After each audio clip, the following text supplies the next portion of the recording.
I'm Nick Stausks. I'm 18 years old, and I currently go to school in Boston at St. Mark's School.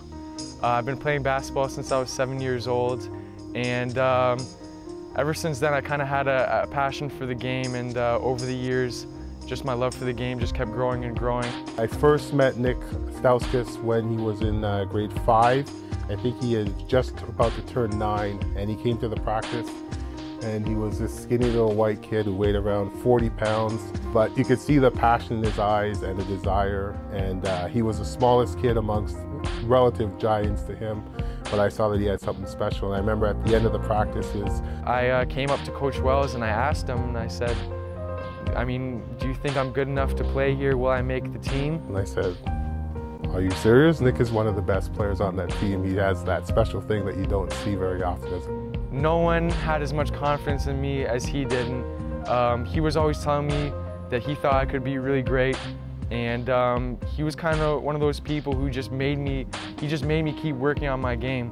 And throughout the years, he stuck with me, I stuck with him, and it was just a relationship that really benefited the both of us. One of the things that a lot of people have asked is how does Nick get motivated to work on his game? What did you do to motivate him? And I always tell everybody that I didn't motivate him at all. He was very self-motivating. I think the thing that's going to make me better than a lot of people is the fact that every time I had a low moment, I was back here in the backyard. I would just start working on my game more. I would just get up shots, get ball handling in, anything I could possibly do to get better. And that's really all it was my work ethic. The first time that we noticed how self-motivating he was when he was about 9 or 10 years old, and in the middle of the winter it was -10 or worse. There was a good 6 inches of snow on the driveway, and he gets the shovel, he shovels the driveway, and he starts shooting and putting up shots, 500 to 1,000. And this just happened week after week, month after month, and weeks and months turned into years. We would have the most intense games in the backyard, you know. I'd win a couple, he'd win a couple, and we'd both get really upset when we lose, and you know, last game, no, it's not last game, we're gonna keep playing until I win. But it would just go on forever and ever, and we'd be playing for hours in the winter, you know, -20 outside. For him, practice wasn't practice. Practice was fun. Do I want to sit and watch TV? No. I want to go outside and put up some shots. My handles aren't good enough. I want it to be so it's like it's on a string. Nick just wanted it more than anyone else. He worked really hard. He was always the last one in shooting. He always took his shots on his own time. And as a result, Nick was one of the best shooters I'd ever seen. All of that time and dedication has really paid off. Obviously, a lot of college coaches saw him and wanted him.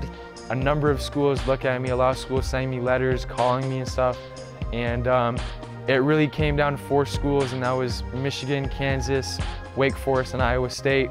And I was sitting with my high school coach, David Lubick, and basically he asked me why not Michigan. And when I really thought about it, there weren't any reasons why not to go to Michigan. I'm really happy with Nicholas's decision to go to Michigan. You know, they love to shoot, and that's what Nicholas can do. He's the best in Canada at that. He picked a good school because Wolverines and Fab Five, my favorite team of all time. And Nick will start the new Fab Five, I hope. And I think he'll do really well before he sets himself up for his pro career. I knew that I wouldn't be happier anywhere else. And just the love that the coaching staff gave me, the style of play, being close to home, I mean, it was a perfect match, and I just knew right there that Michigan was going to be where I spent my future playing basketball. It's been quite the long road, and we've had a ton of fun, and the next step, Michigan. His entire life he's had the drive and determination to succeed and keep getting better, and it's definitely going to continue. He's going to continue to do that in Michigan. Michigan coaches think that he has a professional career ahead of him. You know, this probably proves that one day he'll make the NBA, which I believe very much so.